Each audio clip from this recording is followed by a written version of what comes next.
Hi, my name is Garrett McCullough, and I'm in the Accounting Ethics Seminar class.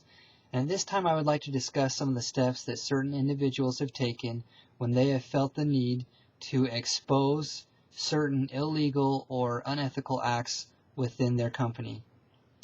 Now, in today's professional world, unfortunately, unethical or dishonest acts are rampant enough that it's no longer a matter of whether or not we'll be faced with these same difficulties or situations, but it's more of a matter of when. As an employee, we're expected to do everything that we can to be ethical and to encourage others to do so as well. However, at times it might be necessary that there's no other solution other than to expose the problem. This is also called blowing the whistle. I would like to take a look at someone called Kim Amy, who is an accountant at WorldCom before its fall.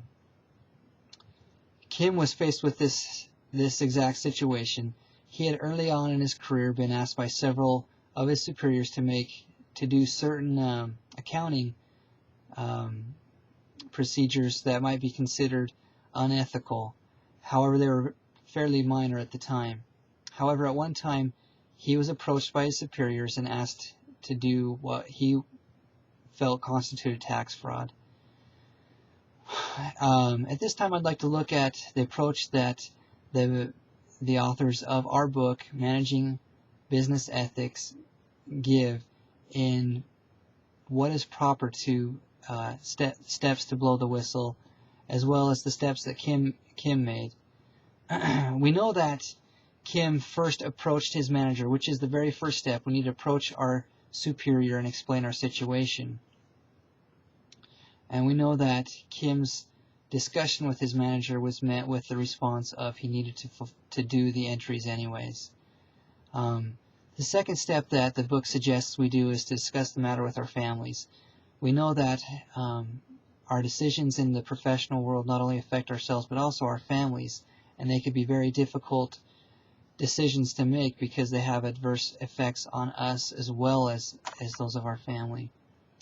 The second step that we need to make is to take it to the next level and approach the next superior in the chain of command. And we know that Kim did that. It says that he went up the chain of command in the company, but however was met with the same response. At this point in time, it would have been a good idea for Kim to take the next step suggested by the book, which would be to approach the ethics officer. And we know that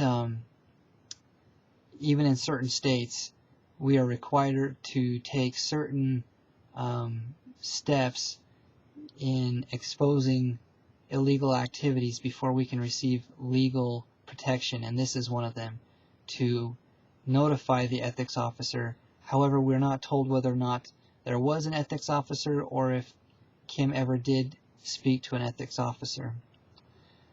The next possible step was the step that Kim then took, which is going outside of the chain of command. What Kim's solution was he contacted a woman who was the assistant to the CEO, explained the situation, and was assured by her that this was not acceptable behavior or expected of him, and that it would be brought to the attention of the CEO. And he was also assured that he would not be losing his job. However, 2 months later, this was the exact scenario.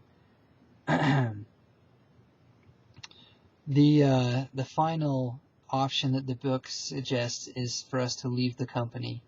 And I feel like this would have been a good option for him to consider previous to this point, seeing the many prior instances where he was asked to do small but yes unethical things.